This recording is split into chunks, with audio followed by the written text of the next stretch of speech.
But let me start with some junk food, right? That's what we said, right? Giannis, who does everything right, and then signs with the only team he's ever played for, in an organization which appears to be totally professional, completely focused on competing for and, in their hopes, winning a championship.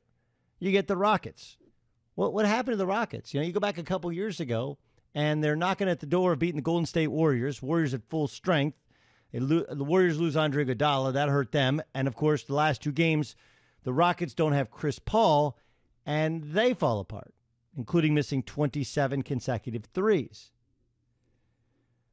Paul and James Harden didn't seem to get along. This article points out, among other things, that Chris Paul hated the Rockets offense just like everybody else hates the Rockets offense. Turns out it's boring to play with, watching James Harden dribble the ball 15 times through his legs and going one-on-one, as it is to watch. But the story goes deeper, and it talks about the culture of the Rockets and really what led to the breakup of a constant bridesmaid in the West. Tim McMahon writes, the Rockets culture in the James Harden era, which bridges two owners and now four head coaches, might be summed up by a former staffer's three words: whatever James wants. Yeah, he's going to act up, a former Rockets staffer said.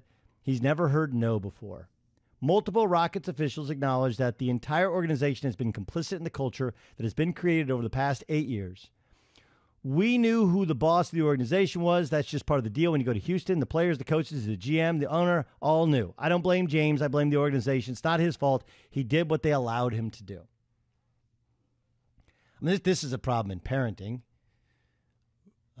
especially in parenting in fairly affluent areas, right? You know, I saw this quote, by the way, from Gilbert Arenas towards LeBron James, talking about Bronny James. He's you, only you needed basketball, right? There's a hunger that's created when you don't have anything and you got to make it for yourself. And what happens as a parent is, once you have stuff, you want your kids to have stuff that you always wanted as a kid. But it turns out that it's way cooler to earn it than have it given to you. So I see this thing and I think it's amazing to me what's happened to the Rockets. It's exactly what we thought it was. James Harden, people continue to berate Sam Presti and the Oklahoma City Thunder. How could you trade James Harden? How can you not want to go into the luxury tax for James Harden? And it's not just that he wasn't an MVP when he played there. You have to go back. They played in the NBA Finals against the Miami Heat. And the story was that no matter how poorly he played, it didn't matter. James Harden was going to a strip club after the game. And the organization kept telling him, yo, man, it's the finals. You need to lock in. But this is who James Harden is. And no one's truly told him no. And then you get traded to the Rockets, and sight unseen, you get a contract extension, the dollar number that you want. That's why the deal was done. You're, again, not telling him no. You're not saying, hey, prove it to us, and then we'll pay you. Instead, when a guy's got a guaranteed contract and he's putting up points, you are in fact complicit. You are, in fact, the problem. And the interesting part is, I actually believe now more than ever the Rockets shouldn't trade James Harden. Because he's got to hear the word no. Now, it doesn't mean that you'll get the best out of him and the most out of him, and it may end up backfiring, but you're never going to know until you tell him no. Do you want to be traded? No. No, you're not. I'm not going to trade you. You want to play without playing defense? No, that's not going to work either.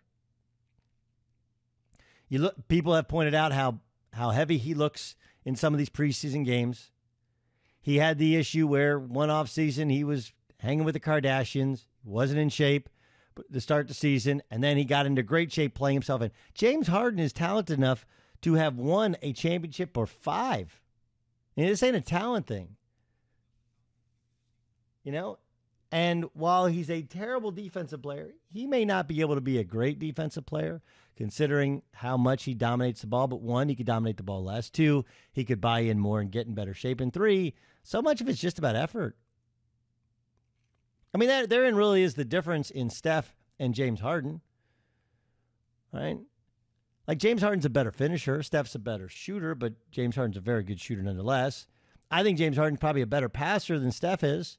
The difference is that while Steph isn't a good defender, is a small body, gets pushed aside, and can't really change the game defensively, at least he tries. At least he tries.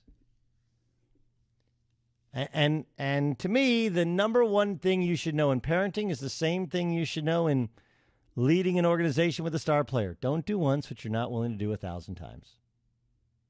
Don't acquiesce once to his desire to not have a practice because you want to go to Vegas unless you're willing to do that 1,000 times. It's the lesson that the Patriots learned with Tom Brady. They never should have let Alex Guerrero on their property open up an office there. Never should have. Because once you do it, now when you say, no, hey, we're done there, now everybody's feelings get hurt. Whereas had you just done the uniform policy of, look, Tom, we love you. We think the world of Alex, but it's not really, we know you're better than all these other guys, but we can't do that. We do it for you. Who else are we going to do it for? Those mistakes in leadership have been done. Whatever you're allowed to get away with, you will. And the more talented you are, the more you're going to push. Because in your mind and in reality, hey, they can't win without me. But in the Rockets' case, can they really win with him? Can they win when it matters? The answer to this point appears to be no. I don't feel bad for the Rockets in any way. I also would tell you that while some of this is par for the course in the NBA, like the Vegas trips, Pat Riley is famous for, you play a good game on the West Coast and he gets the team plane to fly to Vegas and let the guys have a night in Vegas. And I do think this happens other places in the league. It's happened with other stars. Allen Iverson is famous for helicopter waiting outside, take him to Atlantic City, meet the team the next day. That they're famous. He's famous for that. But what does Allen Iverson have in common with James Harden? That generally doesn't work. We just saw The Last Dance. And yeah, Michael Jordan liked to smoke cigars. He liked to play golf. He liked to hang out. But he was, whatever that well of energy was, he was able to dial it up and compete the right way at the right time. Compete at practice. There's no stories of Michael Jordan canceling practice, is there? Of course not. And this does happen as players get older. They don't practice as much. Now, LeBron still goes, but he doesn't practice all the time. And the last year when they were in Cleveland, I'm not sure if you're aware of this, they almost never practiced. We told you that. I was on the air here with Fox Sports, and I told you they don't practice. Why were they so bad during that season? They weren't practicing to rest LeBron for the postseason. And it ended up working, and they got to the finals, kind of on a wing and a prayer. But the fact was that one of the reasons they were so disjointed in the regular season was no practice.